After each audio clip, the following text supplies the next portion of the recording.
Boa noite. Enquanto aqui a nossa base de seguidores está sendo informada, hoje nós vamos começar a última live desse ano do programa Tim Lopes e a gente tem um convidado muito especial, uma pessoa por quem eu tenho o maior carinho e eu conheci mais jovem, né, há 3 anos, e ele agora já está trabalhando e isso é uma coisa muito bacana, né? Você vê um jovem talento, um jovem jornalista.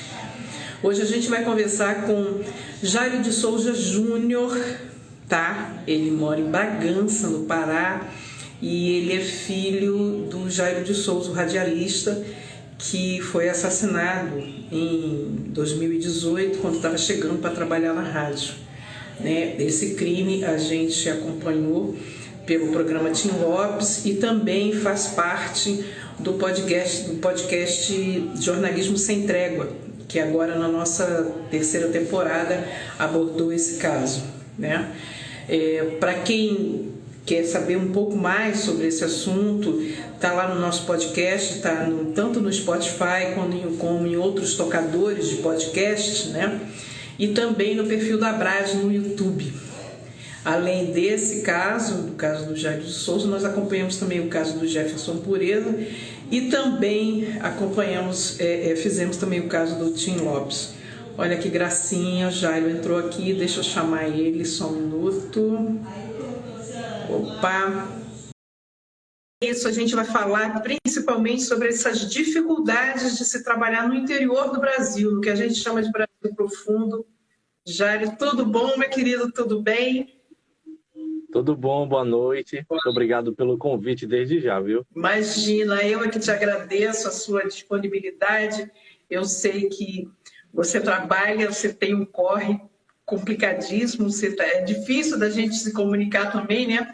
A gente fala muito por zap, por telefone, e você está sempre na rua, correndo atrás, então é bacana a gente ver um jovem talento surgindo aí já, né, na batalha, e a gente vai conversar hoje aqui com essa nossa preocupação dentro da Abrage de sempre ouvir os comunicadores e os jornalistas fora do grande eixão, né, Rio, São Paulo, Brasília, né, para a gente saber como é que é trabalhar fora, quais são as dificuldades, quais são os riscos, principalmente, né? E hoje a gente vai tratar de tudo isso e depois a gente também vai falar sobre a questão da falta de julgamento do assassinato do seu pai. Eu queria primeiro comentar na questão de como é trabalhar no interior do país, né? A gente vai estar falando do Pará, que é um estado grande, um estado de dimensões complicado para você circular dentro do Pará. A gente sabe disso, porque além do... Não é só rodovia, tem o rio também, né? Então, às vezes, você se desloca pelo rio. Então, como é que é trabalhar no interior do Pará? Bom, primeiramente, até sobre esse corre, né, que a gente acaba estando envolvido diariamente, tem um pouco a ver com a quantidade de profissionais disponíveis e também, digamos que, o poder das empresas de comunicação dentro dessas cidades. Por exemplo, durante a pandemia, na minha cidade, a maioria das emissoras de TV tiveram que demitir editores, de alguma forma reduzir um pouco o quadro de funcionários, porque o comércio acabou sendo fechado e as emissoras elas vivem exatamente desses comerciais, né, dessas parcerias. E então a gente tem aí um primeiro problema. Se afetou as empresas, emissoras da capital, do eixo Rio-São Paulo, agora no interior, eu acredito que tenha sido muito complicado também essa questão de funcionários. É o primeiro problema que eu levanto aqui, quantidade de profissionais disponíveis, né? Então esse é um dos, assim, primeiro que a gente pode levantar. Sim. Além disso, a dificuldade, né? Você fala da questão dos profissionais. A gente tem vários aspectos aí também que a gente pode falar. A questão da formação dos profissionais, a questão da dificuldade, né, de acrescentar conhecimento também para melhorar o trabalho, né? Como, você estava falando dessa questão da falta de profissionais e como a Covid impactou bastante, né? além da Covid, a gente sabe que a questão financeira também, né, dos veículos, dos pequenos veículos se mantém. Você também percebe isso?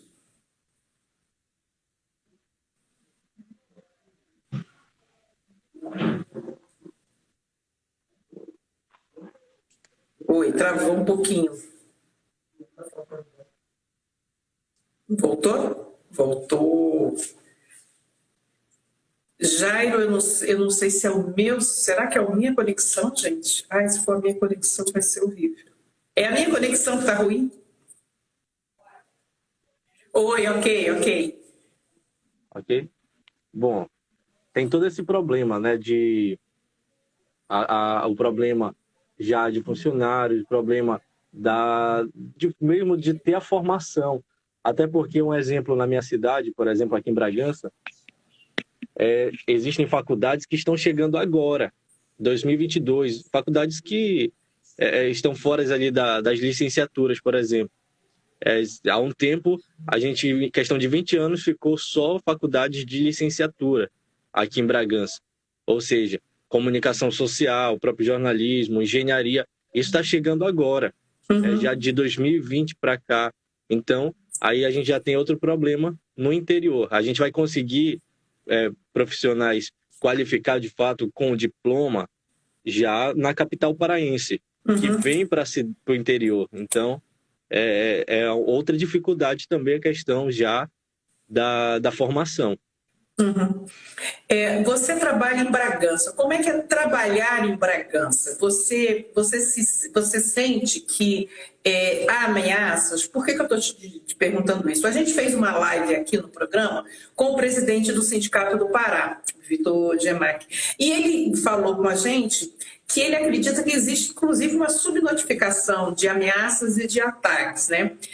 Pelo levantamento da FENAGE, o Pará, na região norte, é onde tem mais violência contra jornalistas, né? Mais ataques contra jornalistas, né? E uma das coisas que ele levantou foi exatamente isso.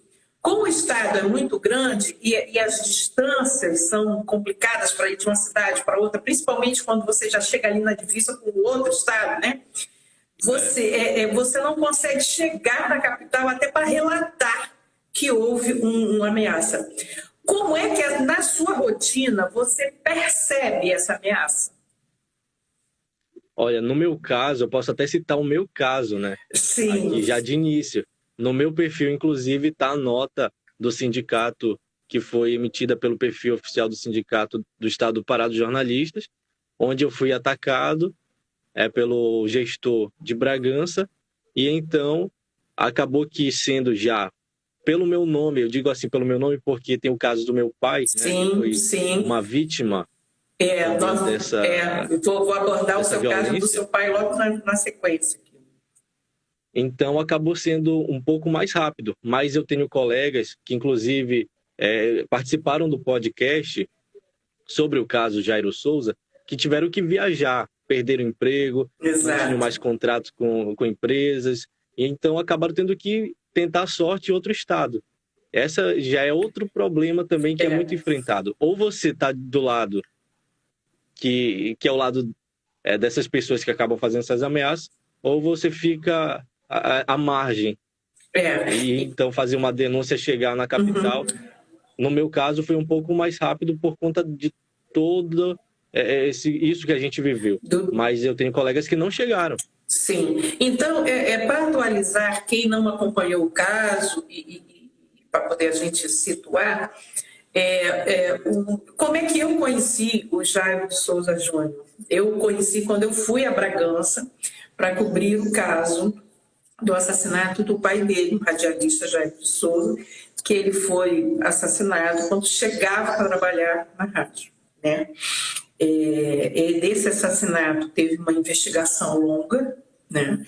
Foi se descoberto ao longo das investigações, né? O possível mandante, um vereador da cidade, e a contratação de um grupo de pistolagem, né? De 10 pessoas, e esse grupo teria negociado esse serviço, né, essa execução, por R$30 mil. Este é um caso é o absurdo dos absurdos dentro do que a gente tem visto no Brasil, porque já se fez investigação, já se apontaram suspeitos, né? Já se ouviu-se testemunhas, mas até hoje não foi marcado o julgamento. E o que aconteceu ao longo desses anos, né? Foi em 2018. O que aconteceu? Descobriu-se também uma lista de marcados para morrer, uma lista de 4 nomes, entre eles o pai do Jairo, né? O Rony Madison, o Gleidson Veras, que é um empresário da região, e o vereador Rivaldo Miranda. O que aconteceu no caso do Rony, ele teve que sair de Bragança e hoje ele mora no interior de São Paulo. O Gleidson também saiu de Bragança, quem está em Bragança é o vereador. Então, para vocês verem como é difícil trabalhar e as ameaças que aconteceram, né? E ao longo dessas entrevistas para o podcast, que a gente colocou no perfil da Brás, eu conversei com essas pessoas e conversei também com o Jairo. E ele me falou sobre essas ameaças, né? Em algum momento dessas ameaças, você é muito jovem, você começou agora, entendeu? Você já começa, quer dizer, o peso do nome do seu pai, você acha que acaba trazendo também ameaças para você? Eu acho que foi além dos amigos que eu herdei dele, também eu herdei o nome e essas ameaças, porque a gente mal iniciou a caminhada e já tiveram diversos casos, situações que acabaram chegando de fato a ameaças, ligações de madrugada. Agora deu uma acalmada, né? Porque até mesmo tempo de eleições, né? E a gente, por ser, de certa forma, ter o nome dele, que era totalmente contrário ao grupo político que tem domínio na cidade, não ser contrário utilizando a emissora para isso, mas devido a tudo o que aconteceu do crime, né? Então a gente não pode ser amigo de alguém que tem o domínio e que acabou utilizando esse domínio público para causar um crime. E sobre essas ameaças, hoje a gente está um pouco mais tranquilo, mas teve período que foi bastante complicado da família chegar e tu tem que parar, e eu tão novo começando, né, e já pensou ter que parar já no início ali da caminhada. Então, olha só, o tempo todo eu estou falando, você é muito novo, você diz assim, eu tão novo. Qual é a sua idade? Eu tenho apenas 22 anos. Pois é, então já o Júnior tem 22 anos e já tem experiência e já começa na profissão com essas ameaças. Você acha que essa questão política no interior do país ela fica muito mais acirrada e isso pode chegar a aumentar as ameaças contra comunicadores e jornalistas que fazem matérias denunciando desvios de verba, contratos estranhos, licitações esquisitas? Isso, inclusive, é muito comum. Eu acabei pesquisando alguns casos aqui no Pará, o último em Almerim. Então, todos esses casos eles têm a ver alguma ligação com denúncias feitas contra vereadores, contra secretários, e todos têm isso em comum, incluindo o caso do meu pai. Então, a gente acaba não tentando se distanciar, mas não consegue correr longe disso, porque é algo comum, algo que sempre a população cobra. Ah, minha rua tá desse jeito, a minha rua estão dizendo que está asfaltada, mas olha aqui a realidade. E a gente acaba cobrando isso, e por essas coisas simples, a gente acaba recebendo essas ameaças. Você acha que é um grupo específico que as ameaças aparecem mais? Quando você fala de tráfico, de fazer uma cobertura policial, te rende mais ameaças ou não? Não. Eu até me surpreendo, eu falo isso para todo mundo. Como eu trabalho numa emissora aqui no Pará, ela é mais voltada para essa área policial. E a gente está todo dia na delegacia, as pessoas que são presas estão lá na nossa frente, a gente acaba até conversando com eles e eu não tenho a lembrança de um caso de uma pessoa que por a gente estar mostrando ela está sendo presa, que rendeu ameaça para nenhum colega meu ou para mim. Agora, casos envolvendo as pessoas que se sentem prejudicadas por algum político, sendo na rua, falta de iluminação, que são coisas simples, né? A gente faz essa denúncia de forma simples. Uma rua, por exemplo, que no sistema diz que está asfaltada e a gente está vendo que não está. E a gente denunciando isso acaba rendendo ameaça. Assim como casos também já envolvendo licitações, envolvendo vereadores, aí sim que rende muita ameaça. Tá. Ó, só para avisar que o Bruno Favacho entrou aqui dizendo: grande Jairinho, excelente comunicador. Que bom, é isso mesmo, vamos reconhecer o talento desde cedo. Você falou que as ameaças vêm mais pelos políticos, né? Como é que é essa ameaça? Por acaso eles ligam para você, mandam recados? Como é esse tipo de recado? Quando eu afirmo assim que vem de políticos, eu não digo que vem exatamente, por exemplo, do número pessoal de um vereador, de um secretário, mas vem de pessoas ligadas ou até mesmo de contas fakes que acabam chegando para a gente por meio das redes sociais. Ou seja, a gente toca naquele assunto que envolve uma pessoa pública e então vem uma enxurrada de contas fakes, mensagens, e aí sim, não vem direcionadas, né, por essas pessoas que têm o cargo, mas ou por pessoas próximas ou por contas falsas. Em algum momento, nessas ameaças, eles fizeram referência ao assassinato do seu pai? No caso que eu fui levado para a delegacia por estar filmando o gestor de Bragança, ele mesmo falou sobre... Ele estava na minha frente, né, e acabou falando sobre esse caso. E sempre tem: tu viu o que aconteceu com teu pai? Ah, tal coisa. Sempre tem essa menção, até por ser recente, por não ter uma solução, não ter justiça sendo feita, então a impunidade, digamos que tomou conta. E aí é a coisa mais fácil deles utilizarem isso para mostrar que não tem justiça, então digamos que uma terra sem lei. A impunidade é muito grave, porque ela é um combustível para novas ameaças, né? Porque se você não fecha esse caso, se você não dá uma resposta para a sociedade, a resposta que você está dando é o seguinte: olha, pode fazer qualquer coisa, né? E isso é muito grave. E a gente luta o tempo todo contra essa impunidade, né, da violência dos jornalistas. Esses casos realmente precisam ser muito bem investigados. No caso do seu pai, se chegou à prisão de todo o grupo de pistolagem, né? Essa forma de assim, comentar assassinatos, para um podcast eu conversei com um delegado, ele falou que é muito comum no Pará, né? E você já acompanhou um caso semelhante de grupo de pistolagem?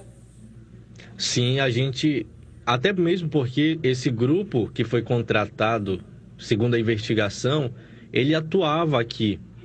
Após a prisão deles, foi se investigar outros casos e chegaram a diversos homicídios realizados pelo mesmo grupo de extermínio.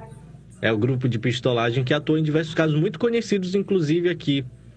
Houve uma onda de criminalidade aqui em Bragança, por exemplo, contra seguranças, contra policiais, porque haviam, dentro desses grupos, alguns envolvidos. Então, acabou havendo, digamos que essa guerra entre algumas pessoas e algumas pessoas que também fazem parte ali da segurança, inclusive. Esse universo que a gente está falando, esse universo nem sempre chega nas grandes capitais. A gente não tem conhecimento de como é difícil trabalhar e quais são os tipos de ameaças que ocorrem no interior do Brasil. Você tem medo? Eu acredito que não tanto por mim, mas pelo teor das ameaças. Eu sei onde tu mora, sei com quem tu mora. Pela família. E às vezes não é nem eu que sinto esse medo, é a minha mãe, por exemplo, a minha irmã, a minha família que acaba sentindo e passando isso para mim. Mas a gente, ou a gente luta contra ou a gente tá do lado dessas pessoas que acabam trazendo mal. E a gente convive com isso, a gente tá na rua do lado das pessoas, a gente tá vendo a dificuldade que elas têm. E se a gente não tiver ali no embate, ao lado dessas pessoas, a gente vai estar cooperando com eles. Tem razão. E nessa convivência que você teve com seu pai, você chegou a trabalhar um pouco com ele, qual foi o legado que ele te deixou? O que você aprendeu com ele que você está levando para o seu trabalho também, para a sua vida? Eu acredito que o principal legado que ele deixou e que todo mundo fala que era a força de vontade e a coragem de dizer, de denunciar tudo aquilo que ninguém tem essa coragem. E é por isso que, inclusive no podcast, eu acabei até comentando isso, que a gente acaba se tornando uma referência, né? Se tornando uma referência, porque são poucas pessoas que fazem essas denúncias, e então a população acaba chegando ali na gente.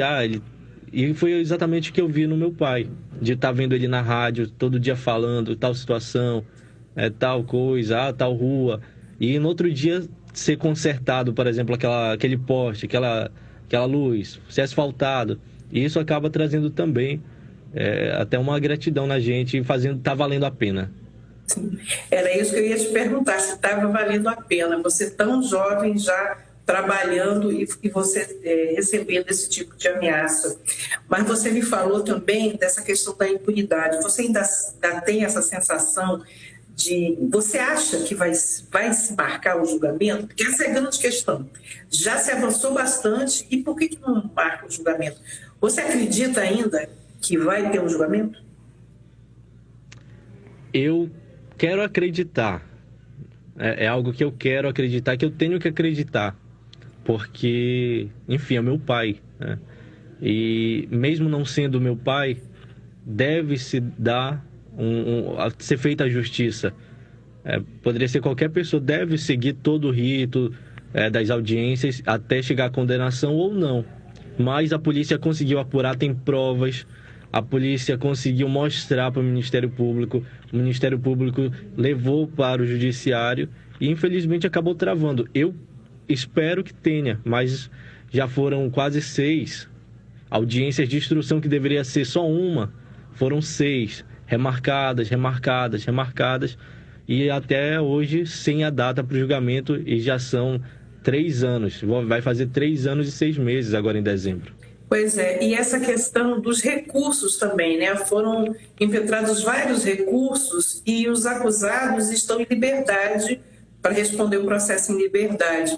Você se sente inseguro encontrando com essas pessoas? Elas que circulam pela cidade?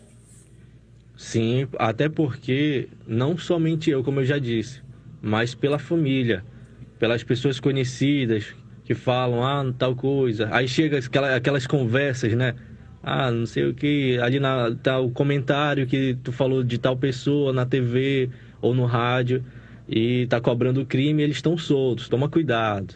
Então, a gente acaba tendo que conviver com isso, ou se acostuma, ou se rende, e se render a gente não vai. Não sai do caminho, né? Você tem planos para o seu futuro? Você planeja coisas? Você quer ficar em Bragança ou você planeja sair de Bragança? Por conta de todo esse clima de você trabalhar e receber ameaças dessa insegurança. Bragança, eu sou apaixonado, 22 anos de muita paixão por Bragança. É uma terra que, apesar de toda a dificuldade, apesar de muitos jovens estarem saindo de Bragança para a região sul, por exemplo, atrás de emprego, porque em Bragança é muito complicado, mas é uma terra muito, muito abençoada, muito gostosa de se viver. A gente tem planos, né, lá para frente, mas até o momento é o meu lar. E o que você faz exatamente hoje? Como é que é o seu trabalho hoje? Hoje eu apresento o programa Balanço Geral, que a gente é afiliado à Record TV Belém. E além de estar na apresentação, também a gente acaba fazendo algumas matérias, indo para o convívio com a população, conhecendo a população, sabendo como que é o dia a dia delas. E então a gente segue esse trabalho também no rádio, com algumas oportunidades que a gente acaba tendo, conhecendo várias pessoas e fazendo essas apresentações. Perfeito. Uma outra coisa, você sabe que muitos jovens podem se espelhar no seu trabalho, né, para seguir na profissão. Qual é o conselho que você dá para um jovem hoje que mora no interior do Brasil e que quer fazer jornalismo? Olha, primeiramente tem que ter muita força de vontade para tudo, né? Tudo tem que ter força de vontade, mas para a juventude, e eu me encaixo nesse meio, de ver alguém que mudou a realidade dela, mudou a realidade, conseguiu levar alegria. Eu tenho um exemplo muito grande dentro de casa, né, que vem da família, mas acima de tudo, de conversar com uma pessoa e ela dizer: olha, eu perdi um amigo hoje. No dia que aconteceu, dia 21 de junho, essa pessoa chegou: eu perdi um amigo. Ele nunca tinha visto meu pai, ele não conviveu com ele, mas a força que é um apresentador, a força que é um repórter, de estar representando ele ali na televisão, e eu acho que isso já diz tudo. A gente vai se tornar, você, um jovem, aí um adolescente que pensa em seguir essa carreira, você vai estar se tornando não só para você mesmo, mas para uma geração de adolescentes, de crianças que vão querer apresentar contigo como que é o estúdio, aquela curiosidade, como é estar na frente da câmera, já pega um celular e chega isso pra gente. Então isso acaba se tornando algo que traz muita força pra gente. Você trabalha na TV Mania, você trabalha também com seu tio. Seu tio também já recebeu ameaças? Já, até mesmo porque por ser irmão do Jairo Souza, né, o meu pai, ele acabou também levando esse mesmo caminho que eu.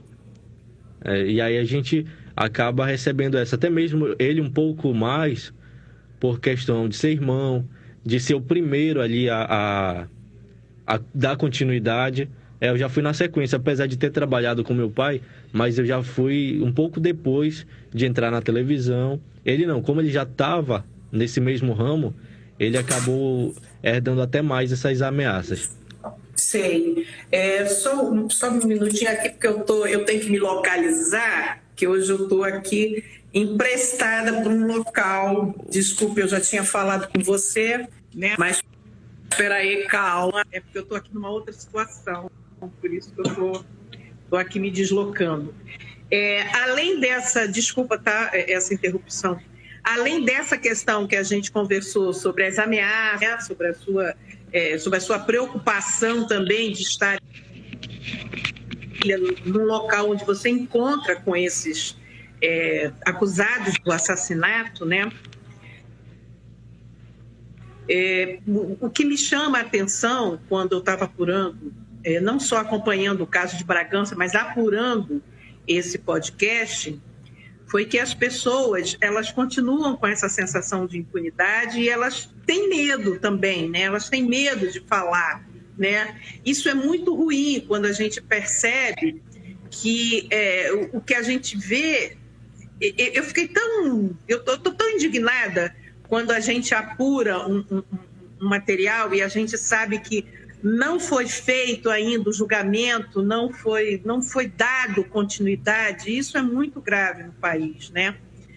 Eu sugiro, para quem não conhece o caso, que ouça o podcast, entenda o caso, e também porque a gente precisa dar visibilidade a todas essas agressões que estão acontecendo no Brasil, né?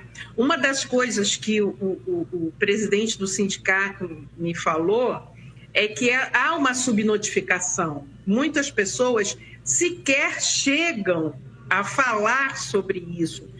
A que você acredita isso? Por que você acha que as pessoas... medo? Não falam? É medo de chegar no fazer um boletim de ocorrência ou mesmo a uma autoridade ou ao sindicato? Você acha que é o medo? Eu acredito que são diversos fatores. Na realidade de Bragança, a gente tem casos onde a gente sempre está com essas autoridades, digamos, autoridades policiais, que conhecem a gente, que a gente está diariamente conversando com eles, atuando, né, mostrando a realidade deles também. E acho que o que acaba atrasando essas denúncias é, de fato, o medo por essas pessoas ter influência, ter o poder na mão, por essas pessoas acabarem, por exemplo, indo em uma empresa e fechando as portas. Porque tu ali dentro de uma empresa é um funcionário. Exato. Mas se tu for o proprietário, o dono, é uma coisa boa. Agora, tu sendo um funcionário, existe, digamos que, ali um comerciante que anuncia: não, nós vamos tirar se tu... Não vamos mais anunciar contigo se tu não retirar esse funcionário. É um dos fatores. Então, E o fator é muito grande por conta disso. Jairo, o fator econômico influencia muito também, né? Por conta da publicidade, né? Há essa pressão. Demais. Até mesmo porque a gente acaba, não digo sendo refém, porque é uma troca de favores, uma troca ali dos trabalhos. Mas é importantíssimo. No caso do Rony Madison, por exemplo, algumas empresas, isso assim nos comentários, né? Não foi de fato, a gente não pode afirmar, mas ele acabou saindo de algumas empresas porque ali o trabalho de alguns políticos que acabaram fazendo esse pedido mesmo. Ou ele sai, ou a gente tira, ou aqui tá aquilo ali, tudo. É uma forma, um fator econômico. É uma perseguição, né? Uma forma de você tentar calar uma voz no interior, né? E a gente sabe muito bem que na hora que se cala uma voz no interior, você aumenta o que a gente chama de deserto de notícias, né? Você ali vai ter um grupo que não vai receber informações bem apuradas, informações interessantes, porque há esse tipo de pressão, né? Você percebe que se nas cidades vizinhas as pessoas, os comunicadores também ficaram abalados e com medo e mudaram a forma de trabalhar por conta do assassinato do seu pai?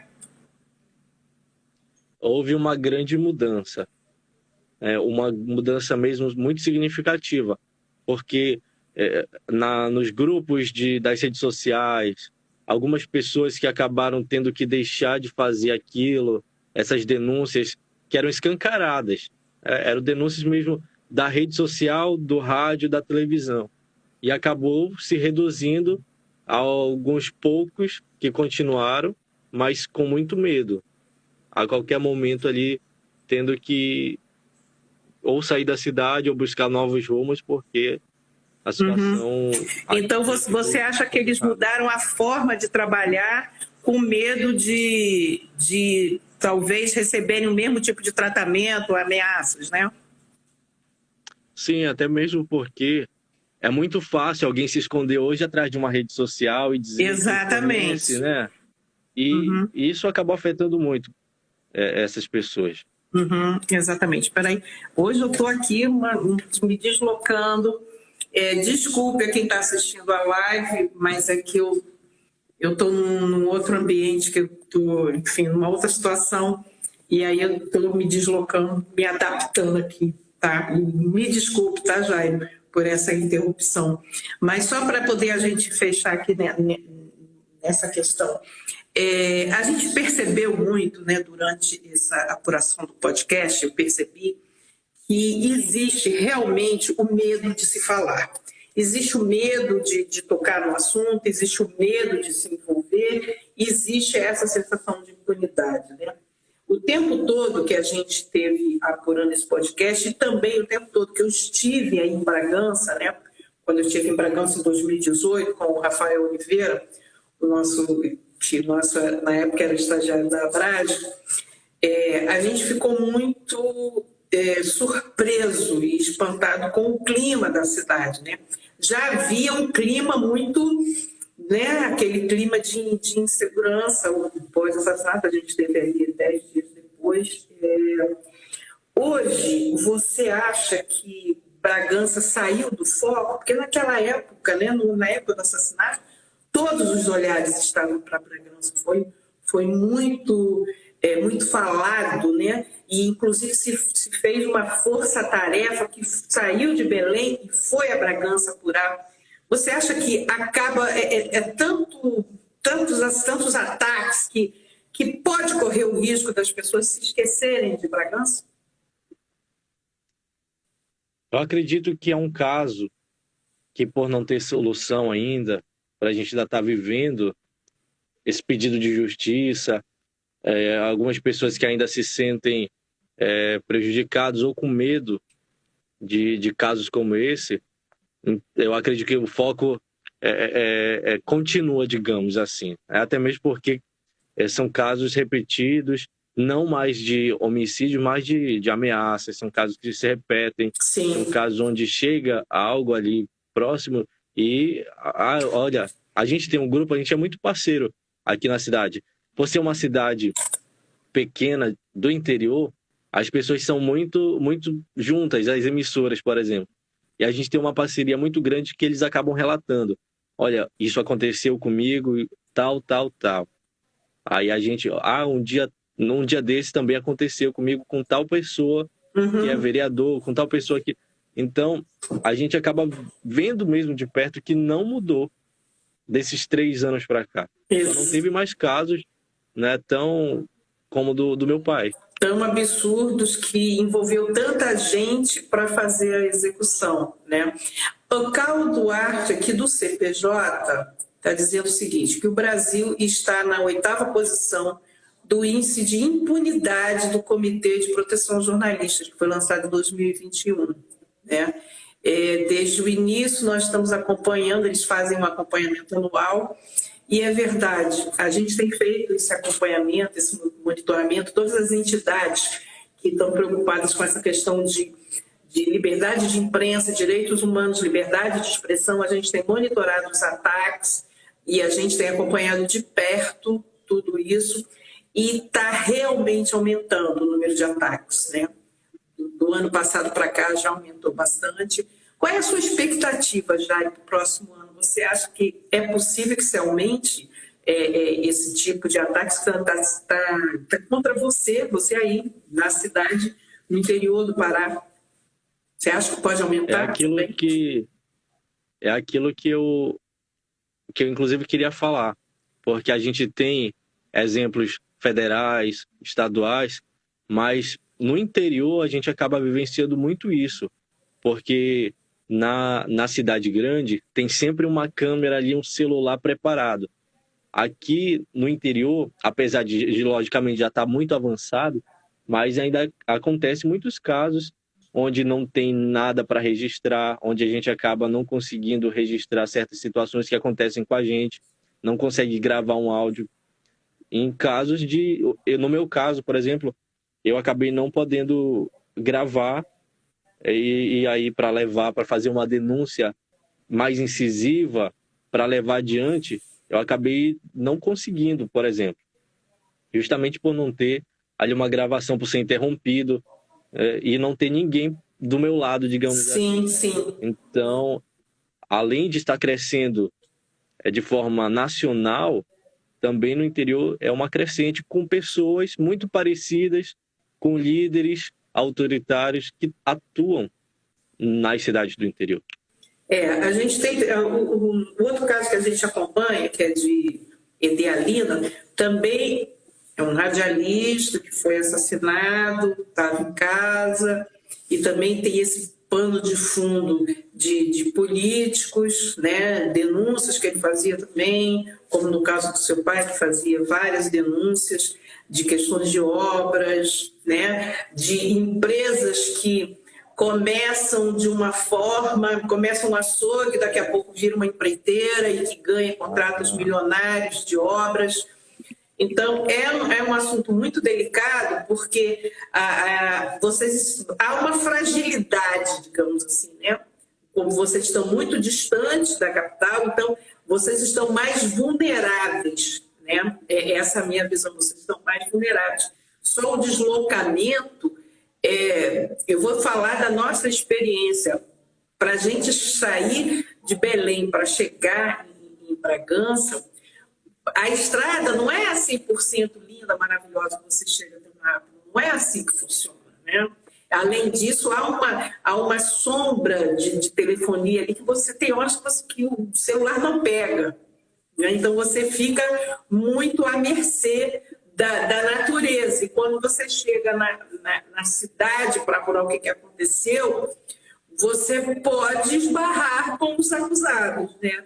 Isso é uma sensação muito de insegurança também para também quem vai apurar o caso, imagina para quem está vivenciando, como é o caso do Jairo, que já tão jovem, já começando a trabalhar e já recebendo tantas ameaças, né? Você vislumbra algum caminho para isso? Você acha que tem algum jeito, uma solução? O que poderia ser feito para minimizar isso, para mudar esse quadro?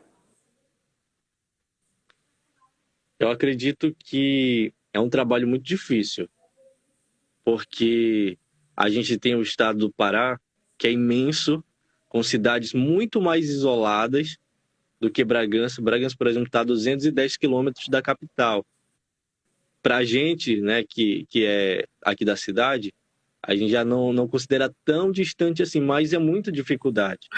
Olha só, desde a estrada. Jairo, deixa eu te interromper. Como não é distante? Eu vou te dar só um exemplo e o Rafael não há de desmentir. A gente pegou essa estrada com chuva. Então, o que você imagina de chegar em 2, 3 horas e tal, se transformou numa jornada de 6, 7 horas.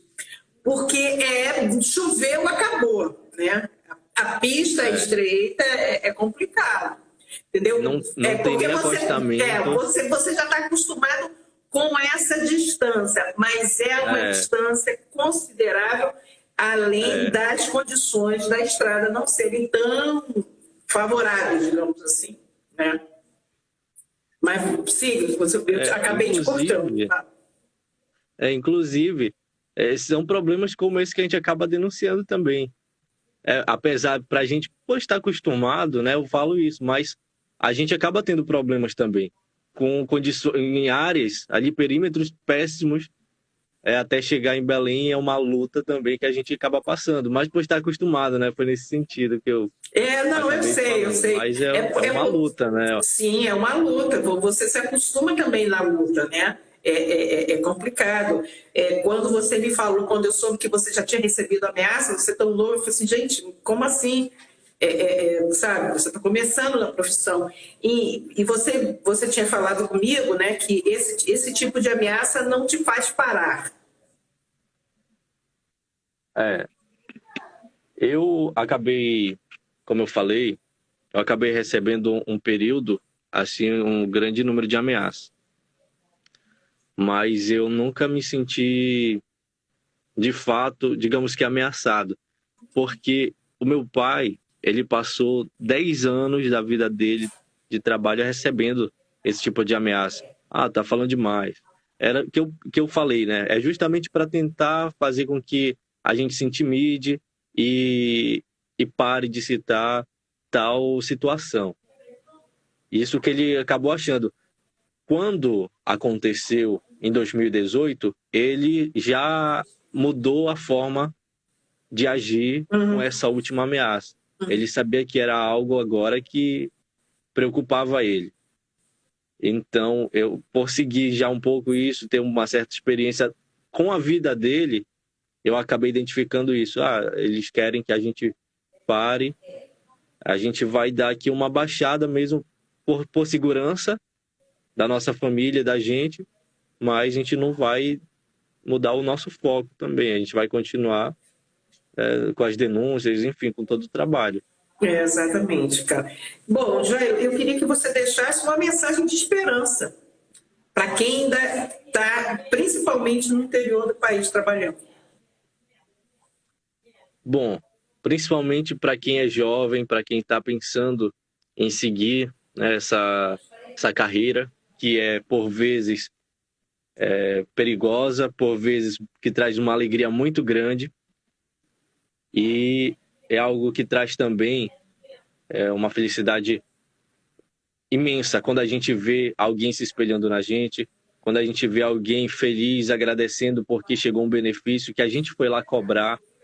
Então, a mensagem é acreditar que a gente pode mudar o amanhã, que a gente vai mudar esse amanhã, porque a gente é filho de uma geração que lutou, que continua lutando e que, com toda certeza, vai chegar longe. a cada dia, mesmo que apareça alguma outra pessoa, algum outro caso, alguma outra situação. Afinal de contas, a vida não é só de alegria, a vida não é só de momentos de felicidade, mas também de luta, principalmente de luta. São dias de lutas, e a gente luta para chegar ao dia de glória. É dia de luta, dia de batalha, dia de luta, mas uma hora chega o dia de glória, sim. Um dia chega. Então, olha só, antes da gente estar se encaminhando para encerrar a live, eu queria te agradecer a disponibilidade, mais uma vez, de você estar abrindo um espacinho ali para tratar de um assunto que eu sei que é um assunto doloroso, que é um assunto que mexe muito com você, a questão da morte do seu pai. E é muito importante para a gente trazer esse assunto, para a gente jogar luz nesse assunto, para que as pessoas falem sobre isso também. Quem não conhece, por favor, procurem conhecer, escutem o podcast, procurem na internet, coloca lá para poder se inteirar e ver o absurdo que é um assassinato que aconteceu, que já tem o suspeito de ser um mandante, que já tem 10 bandidos presos, acusados de grupo de pistolagem, que entraram no recurso, está todo mundo do lado de fora, esperando, né, esse julgamento. E as pessoas precisam de uma resposta, né? A família precisa de uma resposta, né? E isso é importante. A gente precisa cobrar das autoridades esse posicionamento, não é isso? A gente precisa cobrar que por que não aconteceu o julgamento até agora. É necessário que aconteça o julgamento, né? Para que se dê um fecho nessa história, né? Porque eu imagino, Jair, que o tempo todo isso está na sua cabeça também, né?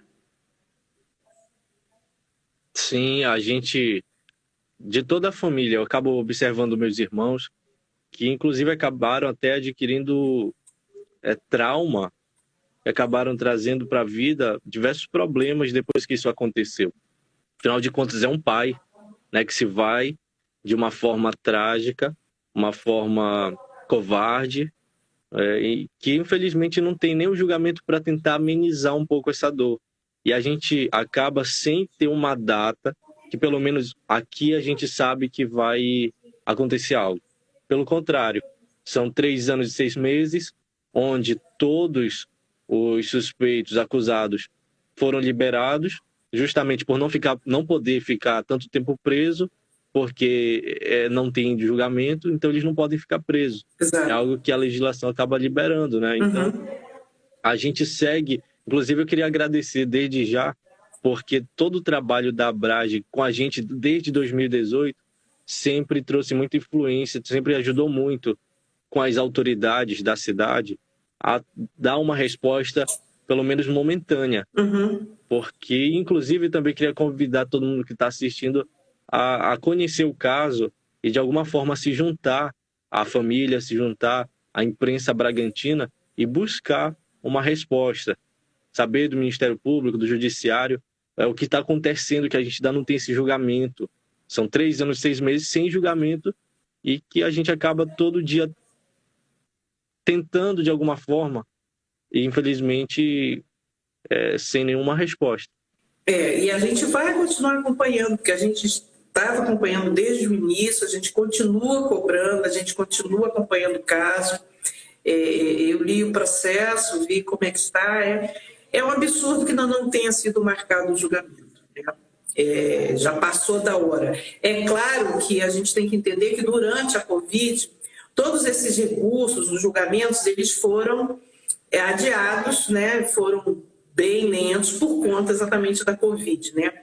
Mas não se justifica que ainda não tenha sido marcado o julgamento, já que as pessoas todas estão identificadas, né?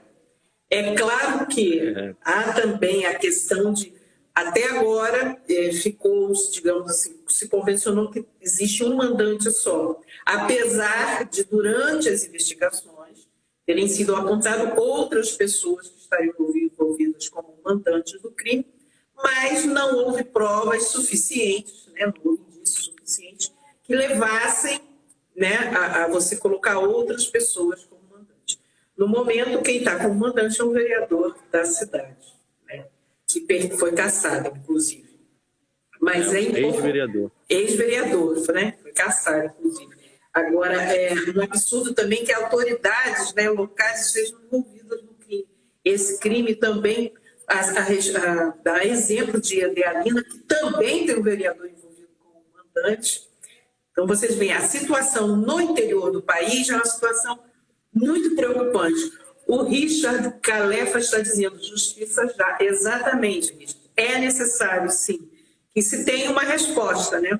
A gente precisa saber oficialmente quem matou e quem mandou matar. É isso que a gente precisa oficialmente, né?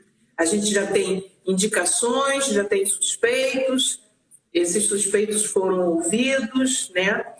E, claro, evidentemente que negam o crime, mas é necessário, sim, que se faça justiça, que se faça em algum momento que isso dê um fecho, né? Eu queria agradecer demais a você de novo. É um prazerzaço estar falando com você. Eu que te conheci lá há 3 anos. Eu fiquei muito feliz de saber que você continuou a carreira do seu pai, que você está pegando o seu próprio caminho, que você já está fazendo a sua estrada. Isso é importante. E a gente vai estar sempre ali junto, acompanhando. A gente não vai perder esse contato de forma alguma. E, é claro, quando tiver o desfecho disso tudo, a gente vai voltar para falar sobre isso, porque a gente precisa tratar dentro do país da questão da impunidade dos crimes contra o jornalista, né? Isso realmente não dá para continuar, né? Eu imagino que a sua família também tem essa sensação de impunidade e às vezes pode bater um cansaço de ficar brigando sozinho, eu imagino. É algo que afeta, às vezes, a gente de certa forma que... será que vale a pena? É aquela situação. Ora vale, outra hora a gente revisa se realmente está fazendo bem para a gente, se é algo que a gente deva correr atrás, porque é um momento muito superficial na questão de justiça, mas a gente segue acreditando, ou tentando acreditar, tentando ter um pouco de esperança que possa se solucionar. Afinal de contas, já correu tanto processo, mas o principal, a condenação, mas a gente continua pensando positivo, que vai dar certo. Perfeito.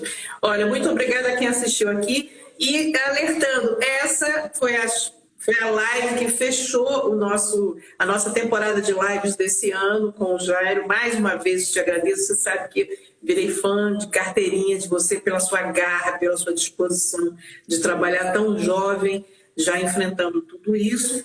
E quem tiver interesse em saber sobre o assunto, é necessário, quem é jornalista, quem é estudante, vai lá no perfil da Abrage, no YouTube tem todas as lives que aconteceram esse ano e também nos tocadores de podcast, no Spotify e outros.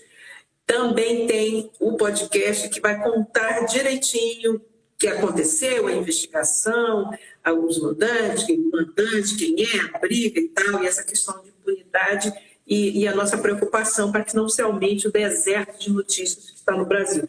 Cada vez que se cala uma voz, você acaba aumentando o deserto de notícias. Muito obrigada para quem assistiu até agora. Jairo, olha, um super beijo. Obrigada por tudo e que a gente tenha notícias melhores e a gente há de ter no próximo ano, eu tenho certeza que a gente vai se encontrar de novo e aí a gente vai dizer assim, olha, finalmente a gente está aqui vendo esse julgamento, tá? Beijo para todo mundo. Muito obrigada, querido. Tchau. Tchau. Tchau, tchau.